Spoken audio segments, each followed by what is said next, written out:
Hello everyone and welcome to another high elo game of Age of Empires. Today we're absolutely teeming with anticipation and excitement as the Viper playing as the yellow Malays prepares to take on Hera playing as the blue Tatars. Now while the players herd their herdables, explore their immediate surroundings and try to go up to Feudal as fast as possible, let's take a look at the Civ matchup we'll be watching today. Now, the Malay are primarily a naval civilization with a few cool mid to late game features that make them potentially incredibly hard to deal with. First and foremost, their battle elephants become progressively cheaper starting in Castle Age, all the way up to 40% cheaper in Imperial. I will repeat that. Battle elephants 40% cheaper in Imperial. Second, their militia line units can be upgraded to cost only food, no gold whatsoever. And remember, while the Malay do not have champions, this upgrade, when you combine it with supplies, essentially turns their two-handed swordsman into an incredibly cheap trash unit that only costs 65 food. Lastly, to help them raid their opponent's base, the Malay can turn to their unique unit, the Karambit Warrior. This is an incredibly cheap, super fast, but overall kind of weak infantry unit that really only takes up half a population space.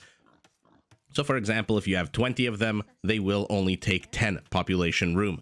Now, in order to get you these late game features and upgrades and bonuses and characteristics as fast as possible, the Malay advance to the next age 66% faster than normal, which means you can either rush to the next age, try to apply some early Castle Age pressure with your cheaper battle elephants, or if you prefer to focus on your economy for a while, catch up to your opponents fairly quickly, even if you go up on the back of more and more villagers than your opponent. Now, Hera, playing in blue as the Tatars, a civ that basically does everything it possibly can to push you towards mounted four-legged units. To start with, their cav archers come with extra line of sight. They get Parthian tactics and thumb ring for free, and their scout cav line units, their step lancers, and their cav archers all can be upgraded to get extra armor. Now, the first unique unit of the Tatars is the Keshik, an overall medium cavalry unit that actually generates gold every time it pokes and prods and attacks an enemy unit, which, by the way, in late game can become very, very helpful as gold, this shiny yellow stuff, becomes more and more scarce and not too quick, or rather not too ample out on the map. Now, once you get your army on the field of battle, very, very important for the Tatars to get these guys. Now, as always, you might be wondering, why is Cast of Empires pointing to an empty piece of land? I am pointing to elevation. As opposed to the usual 25% extra damage that a unit does on higher elevation, the Tatars do 50% more damage, so basically double the extra damage that a higher elevated unit gets against a lower elevated unit. Or an easier way to say that is, your unit is higher, it does 50% more damage than to any unit that's lower. Now, this, by the way, becomes incredibly important in late game once Trebs are out, because the Tatars actually can upgrade their Trebs to have +2 range. So imagine that 18, 19 tiles away from your castle, a Treb on the high ground with 50% more damage. My goodness, that is incredibly scary. Now, in order to feed their big, hungry, cavalry-based army, Tatar herdables do contain 50% more food. And starting in Castle Age, every new town center spawns 2 free sheep automatically. Now, on the whole, why did I say that we are teeming with anticipation and excitement? This is not a matchup that we see very often in ranked ladder. Sometimes I'll say maybe in tournaments we get to see the Viper and Hera play, but on ranked ladder, this is somewhat of a rarity. So while the players continue establishing their settlements, Hera, by the way, already up to Feudal Age, but is housed. Not too much he can or should do about that right now. How far along is he? Just 13-14%. So has plenty of time to build a few more houses if he wants to. But let's take a look at where the players have spawned, see if any player has any advantage over the other. The Viper with a nice secure gold pile in the back, a nice secure stone pile also, we'll call it, in the back, although a little bit off to the side. Forward portion of his base, look at this, completely open. He might make use of the small forest here, but aside from that, man, to the southwest, to the southeast, to the east, and to the north, he is completely open. Hera, primary gold exposed here to the front, primary stone a little bit off campus, but a little bit off to the side as well. So not quite as secure as the Viper's resources. Let's take a look at those again. Take a look, the part facing away from his opponent. That's where the gold is. That's where the stone is. Hera, not so lucky. forward stone, forward gold. Let's see if his base is easier to wall off in any way. No, it is not. Look at this giant arc of open space that this macaw is just flying over. Interesting, when you highlight the macaw, it actually shows you, what, the dead llama? Interesting. In any event, base advantage here very much to the Viper. Both of them are going to have a difficult time walling off, but his resources are nice and secure. By the way, let's take a look at the map, because this is another interesting one where, take a look. Look at that rush distance. That is incredibly short. Big open field here to the north of Hera's base could be potentially problematic. You never want a lot of space for your opponent to start establishing any kind of settlement or proxy or any kind of structures, but there is a lot of space for the Viper to do so. On the other hand, to the southwest of his base, to the southeast of his base is also nice and exposed, but is naturally sheltered by this forest that we saw a little while ago. Both players now in Feudal Age. Viper with a 2 villager advantage. That's, again, the power of the Malay. You can afford to develop your economy, let's put it like that, a little bit better by going heavier on the villager count, because it does take you 2/3 less time to go up to the next stage, or rather you go up 2/3 faster. I don't know if that actually mathematically works up to be 2/3. No, it does. I think it does. Anyway, let me know in the comments if my math is off. But anyway, you go up 2/3 faster, which, by the way, could very much inure to the Viper's benefit here. He is a player that's known for, let's put it as a more of a defensive player. We'll put it like that. Although not a lot of defense right now. 3 scouts, a 4th on the way, already out. Hera, though, preempting it with a spearman and a scout of his own. Hera's army supply, by the way, much, much bigger than the Vipers, because he's got a bunch of archers in here who pop out, take a few shots at these scouts, miss a whole bunch of shots. But look at the scouts, took 20 HP in damage, and now both are racing to the Viper's base. We'll see who gets there first. This little tiny race. Viper running back to defend, Hera running forward to attack. Although the Viper's got 4 of his scouts now. Villager exposed, but she's doing a good job keeping that scout there.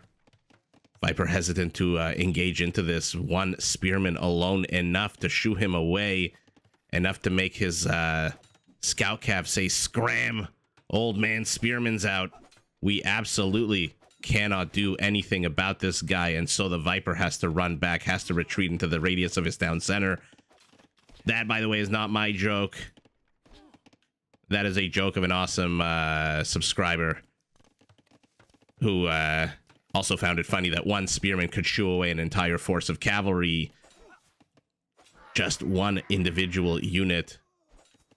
Although, take a look at this now. The Viper is getting the better of these trades, and together with these skirmishers is managing to get a good amount of damage done here. Has basically produced the perfect counter army here to Hera's, and now Hera's entire army will be nullified here. This offensive expeditionary force back home has the 1 spearman continuing to build archers while the players disengage. Let's take a look at their bases. Guys, there might be a little bit of construction noise.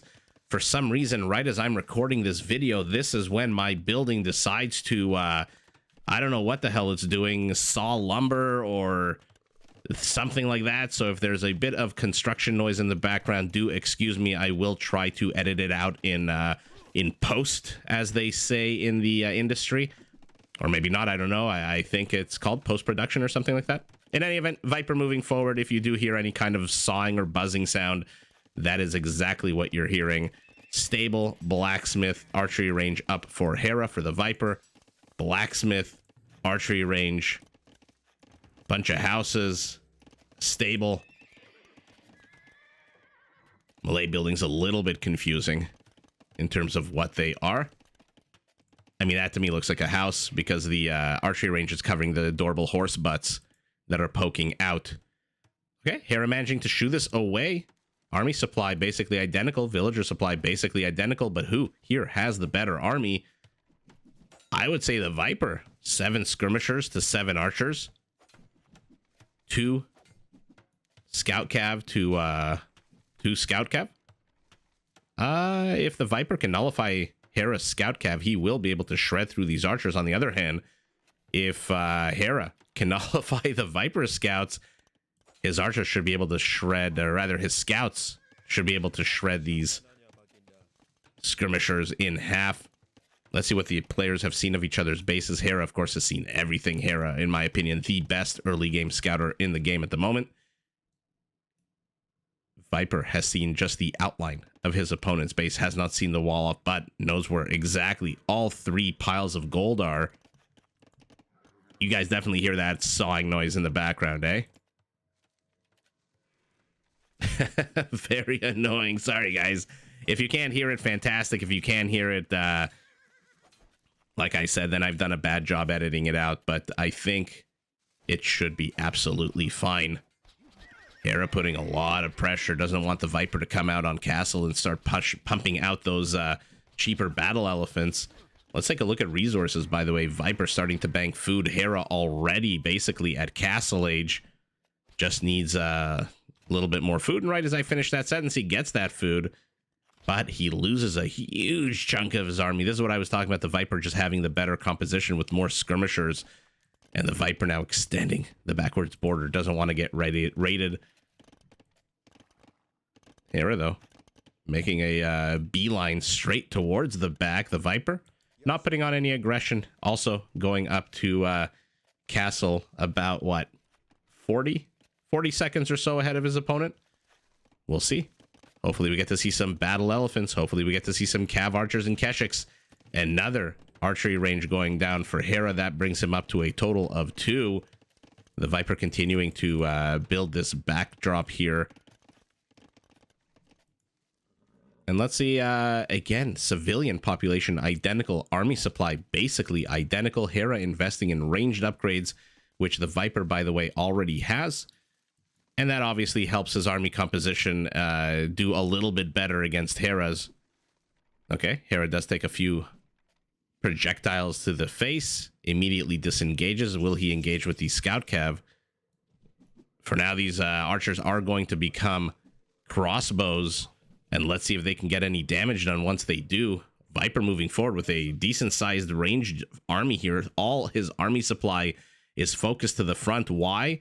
Because back home he's building 2 town centers, and he absolutely doesn't want raiding. He absolutely doesn't want Hera to apply any kind of pressure right now. And the best defense is a good offense, especially when your upgrades are ahead of your opponent. He's going to have Bodkin in a second.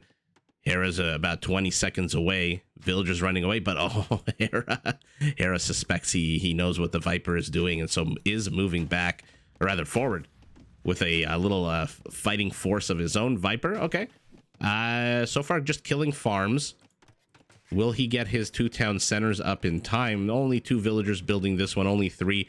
Hera also using this opportunity, but take a look at how many more villagers. His town center is going to go up much quicker, and he's inside Viper's base because, again, Viper's entire military, except for this one lonely crossbow, is all the way in Hera's base, and there is a very slow yellow dot waddling its adorable little butt over to Hera's base. We'll see what this one battle elephant can do. Now, remember, did Hera lose all of his scouts, by the way? They're no longer in his roster. Oh, man, the villagers look like they took on a little bit of a battle here and demolished all of the scouts. I was about to say, remember that the 30% discount on elephants at the moment comes at the cost of, take a look at the top left of your screen, lack of armor upgrades, which really hurts the Malay battle elephants, plus no bloodlines, makes these guys incredibly susceptible to attack in, or rather counter in let's say mid to late Castle Age and Imperial. Now, you can try to overwhelm your opponents. Is this not walled? Oh, Hera realizes that, okay, the Viper's unit just a little bit waddly, a little bit too slow. Look at that adorable butt making its way back home. Just keep an eye on that butt. Damn. He is thick with 2 C's. In any event, as I was saying, getting back to the actual game, there is a bit of a timer with these elephants. And so you have to be very careful not to overcommit into them, because as we all know, elephants have a lot of counters. But with Heresy, you are able to make sure these elephants don't fall into enemy hands. That being said, if you're trying to just spam your opponent, Man, cheaper battle elephants combined with that forced levy upgrade that basically turns two-handed swordsmen into trash units, and the fact that the Malay have fully upgraded arbalests and elite skirmishers make them potentially very deadly in any kind of trash war. Now, not as not as abundant as the Byzantines with their 25% discount on some of those trash units, but man, two-handed swordsman for 65 food. That is really the power of the Malay. Definitely isn't their cavalry roster, which what is probably the worst one in the game. No hussars, no bloodlines, just overall very, very weak. Oh man, you guys definitely have to hear that construction sound in the background. If not, I'm just going to shut up about it. And there we go. Hera. Now moving forward. Elephant all the way back home. Wonder why he made that journey down south. Explored a little bit and then just turned tail and run. Is the Viper just planning on using him as a defensive measure? Certainly seems like it. He's got no upgrades for this elephant whatsoever. Ballistics, though, being researched. What is the army compositions and supplies at the moment? So villager count, the Viper having 3 town centers to his opponent's 2 and having them up earlier is 9 villagers ahead, 5 army supply ahead. Upgrades are identical in terms of blacksmith, but Hera's inside the Viper's base. Kill count, the Viper's a little bit ahead, 27 to 24, but this might change things. The problem is for Hera, there's nowhere safe for him to go. These are 2 town center radii, and all of his offensive capabilities are killed. He is down to 18 army supply against 27 of his opponents, and the Viper now moving forward, also managing to catch some villagers here. Luckily has the crossbows thrown into the mix, so he's able to snipe a few of these villagers. Skirmishers, not elite, just basic skirmishers, definitely won't be helping out with that. But okay, Hera comes in, Hera cleans this up. So both players cleaning each other's expeditionary forces up. Vipers shoot away from this wood line, very annoying. We'll have to consider taking this more forward center, let's put it like that, wood line. But he's circling, has to be careful, may not want to enter this little nook here. Otherwise, you never know what the hell might come out of the Tatars. Like I said, very much a civ that pushes its players towards cavalry, and you do not want a whole bunch of cavalry turning out out of the fog. Let's say this is the Viper's vision. Imagine a bunch of cavalry just came out of the fog. All of those crossbows would be in serious trouble. A 4th town center for the Viper. Hera, in the meantime, also got his 3rd one up, and like I said, every new town center spawns 2 adorable Instagrammable sheep with their blue bandanas. And let's pivot back to the battle. Viper takes the high ground. Tells the Tatar, you know what? I know your bonus is high ground related, so why don't I just flip the script, turn the tables. Hera's micro here, superior, ends up losing just 2 units to the countless ones of the Viper, although did have the Viper outnumbered, taking a bunch of damage on his units. Any monks whatsoever, even a monastery to help heal these units up. Not a lot of pro players heal their ranged units up. I guess the low HP, 35 HP is not really worth it. But if you're already going to, try to collect relics, or if you're trying to convert your units, especially if your opponent has, where is it? Battle elephants that move at a massive 0.85 speed, you might want to consider getting some monks out. But let's see if that's the route Hera goes. For now, the Viper taking a bit of a wide berth, heading south. These guys heading north. I wonder why. Did they expect Hera to be up there with some kind of sneaky force? Because he's down here. Army supply double for the Viper. Hera not yet recovered for that terrible... I know I'm going to get in trouble for saying this, but this terrible penetration of the Viper's base into these 2 town center firing zones. Viper, though, has found himself a little nook, being annoying. No kills on those guys just yet. Reinforcements on the way, but here comes the battle elephant. Takes a 1st volley, 2nd volley, 3rd volley. Oh, he's going to die. He's going to die before he even reached the battlefield. But while he was dying, man, did the Viper get a whole bunch of Hera's crossbows.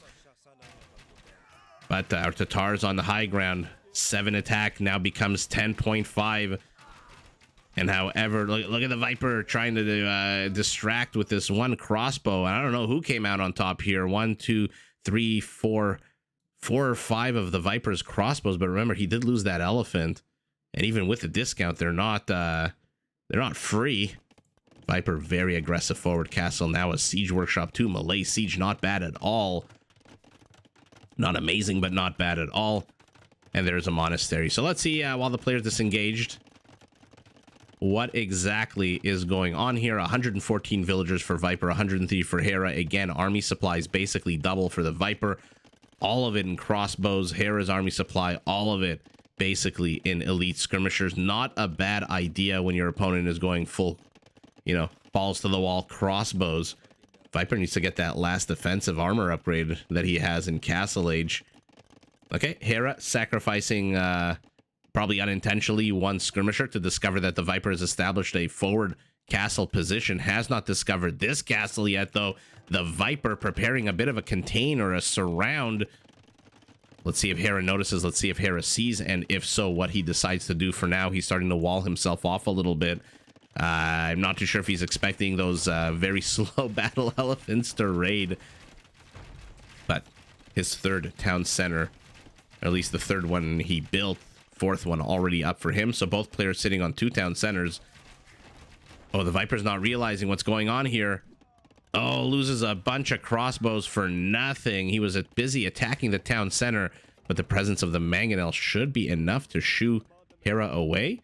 Look at Hera, 22 elite skirmishers.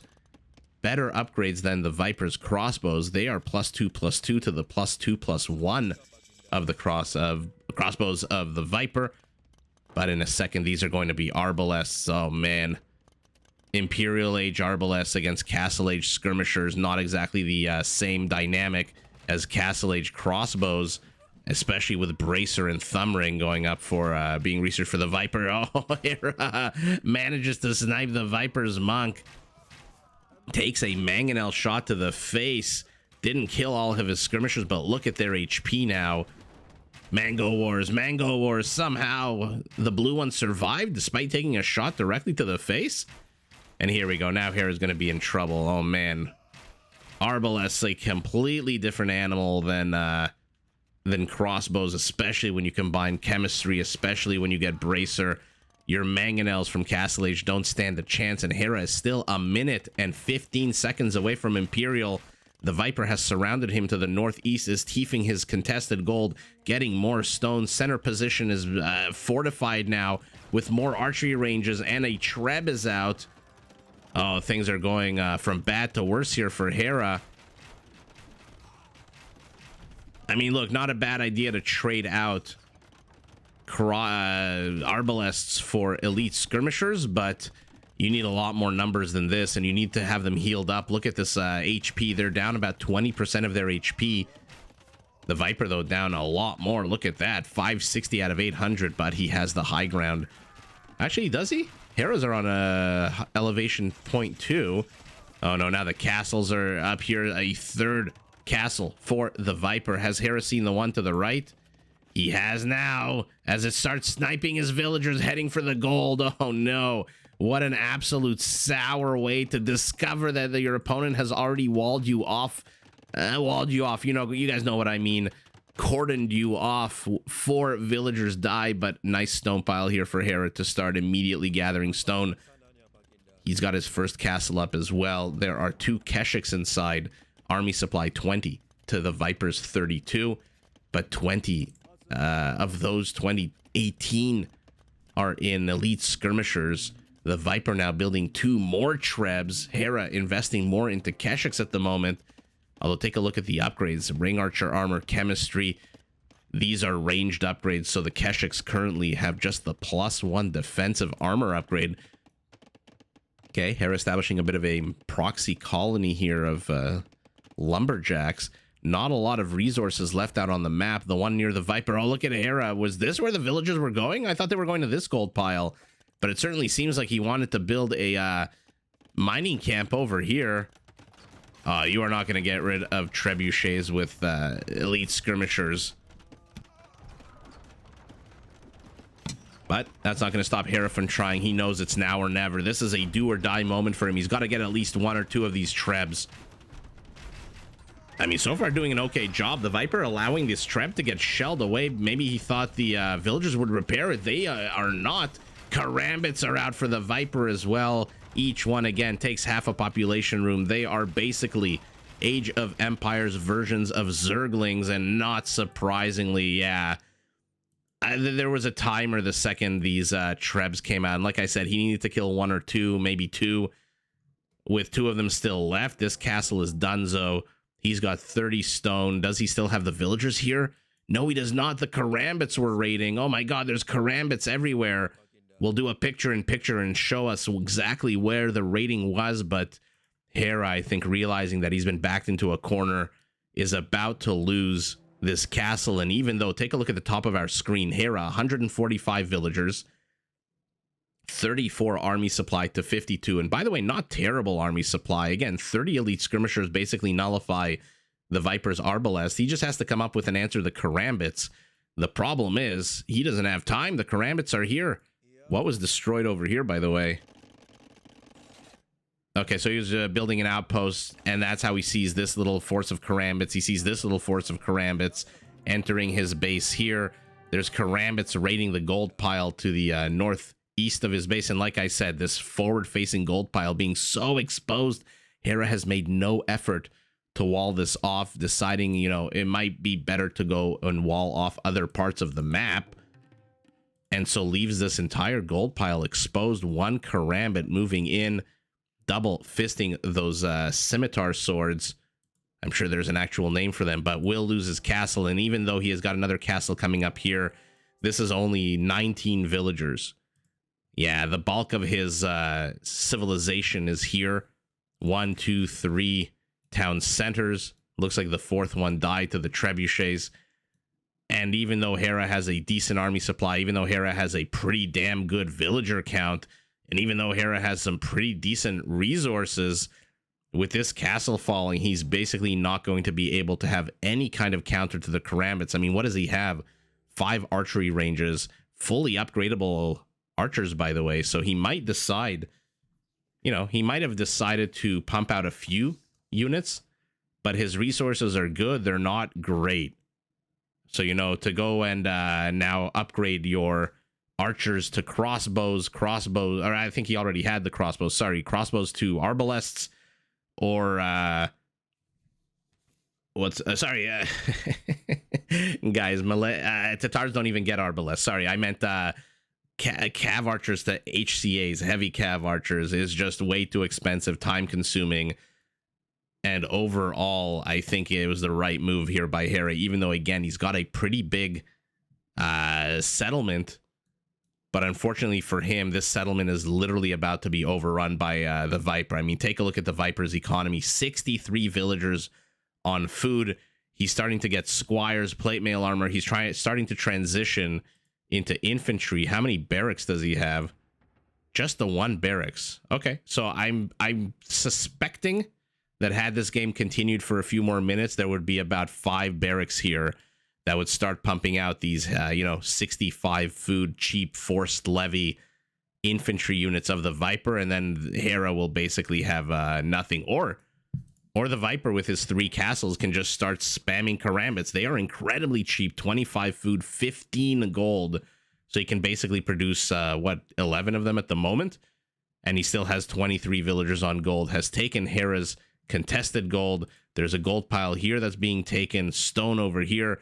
The Viper has just positioned his castles perfectly to, number 1, stop Hera from expanding. Let's zoom out. Where can Hera expand here? There's a little bit of room in front of his gold patch, but 2 castles, 1 Treb comes out, a siege workshop. Nothing that he builds here can stay alive for very long. And that means he's got nowhere to expand into, and that means the Viper basically controls the entirety of Hera's settlement. Look at Hera's vision has been knocked down to this 1 corner. And while it's good, he sees the castles, he does not know what's about to come out of that fog, whereas the Viper, take a look at this. Oh, man. He even sees the back of Hera's base. So I think Hera, realizing that it's just about to snowball way out of his ability to handle it, and even though he's got himself a pretty damn good economy, what was his villager allocation right before the moment of death? 52 on wood. Okay, 52 on wood is not bad if you want to start going cav archers, but again, no heavy cav archer upgrade. It looked like he had invested in just plain melee cavalry for these Keshiks, but this castle's about to go down, which means there's no more Keshiks until this castle comes up. And believe me, the second the Viper sees Keshiks, he's going to know there's another castle out on the map, and he's going to start hunting for that castle. Already 2 trebs to 1 of his opponent. And overall, I think a fantastic move here by the Viper to just surround his opponent. You know, if you're playing against a Civ that's cavalry based, and especially one like the Tatars where your cav archers are you know, above average, let's put it like that, especially with the hill bonus that they get. Again, Parthian tactics for free. Thumb ring for free. And so look at the Viper's castle placements on a hill, on a hill, on a hill. So he has taken all of the high ground out of Hera's control. Hera essentially has 2 areas of high ground on his map. I don't know if you guys can see here to the right, next to the stone patch, completely useless. He's not going to bring it this treb from the left side of the screen all the way over here. And the only other high ground is here in the front of his base that's being attacked. There's literally no more high ground for Hera to take, which nullifies one of the best features of the Tatars, in my opinion. Nor does he have the resources to really commit into either Timurid Siegecraft, which gives his trebs extra range. They're still just a 16+0, same as the Vipers. I guess there's high ground here in the back, but that's, you know, that's not relevant at the moment. And Hera just seeing the writing on the wall, and even though right now he has a massive economy of 145 villagers, I think he realizes that there's really not much that he can do with that economy. Beyond getting this stone, which looks like it's about to get raided, the Karambits are here. You best believe the Viper's going to apply pressure there. The Viper not exactly, you know, I said in the beginning, he's a very conservative defensive player until a switch flips inside his brain, and then he becomes a very creative attacking player. Hera, I think, has the technicality of the game, and I think that I actually saw a video recently of the Viper. I forget when it was from, maybe a couple of weeks ago, when he was talking about how Hera was just, or maybe a little while ago, he was talking about how Hera is just so much, how do I put this, more focused on technicality, on making sure that his build orders are crisp, on getting the exact right numbers, on getting his eco to exactly where it has to be, whereas the Viper kind of just plays things by ear and, you know, gets quote-unquote creative. Now, that's not to say Hera doesn't get creative. We've seen him, if you watch this channel, the videos, you know Hera can get pretty damn creative himself. And whether you agree with the Viper or not, at the moment, I think Hera realizing that even though he's built this massive economy, this massive base, it is literally the last straw that is going to break the camel's back is slowly approaching, and there's no point to wait another 10 minutes until he's basically backed up into here with no gold and no units. I think he has enough game sense to realize that he can't expand anywhere, and his army is just 60% the size, and the majority of it is in elite skirmishers. And the Viper now, as the Malay, has just so many options. Again, can go cheaper elephants, can go trash two-handed swordsman, can do a lot of things here as the Malay. And so Hera decides to tap out, lives to fight another day. Let's take a look at the stats real quick. 95 Arbalest to 68 skirmishers. Hera with the usual bonkers APM of usually over 200. The Viper, though, not far behind. It was roughly at the same time in the game, at the mid 30-minute mark. Let's take a look at economy. Viper must be, I was going to say a lot ahead, but no, take a look at that. Economy is very, very similar. Wood, similar. Food, similar. Gold, about 2,000 apart. Stone, though, take a look at the Viper. Basically, what is that? 1,500? 2.5 castles extra worth of stone and relic gold as well. Take a look at Hera. Rather, what am I talking about? Never mind. I was going to look at kills in the chart. He was trying to find the kills on the chart, but they're over here. The Viper, 117 kills. Hera, 95. Civilian kills in the game, not that great. but that's just starting. These guys are out on the field. The Karambits, they are fast. They are deadly in clumps. And 5 is a nice little clump here to get rid of these villagers. 1 over here, but it already looks like reinforcements are staging. 7 of them already getting ready to start pouncing on this side. 7 more. And so Hera, realizing he has no future here, wants to live to fight another day, decides to GG. The Viper gets the big W, but GG to both players. Did you enjoy this video? Check out these other clips and make sure to subscribe and enable notifications so that you're notified of my latest uploads.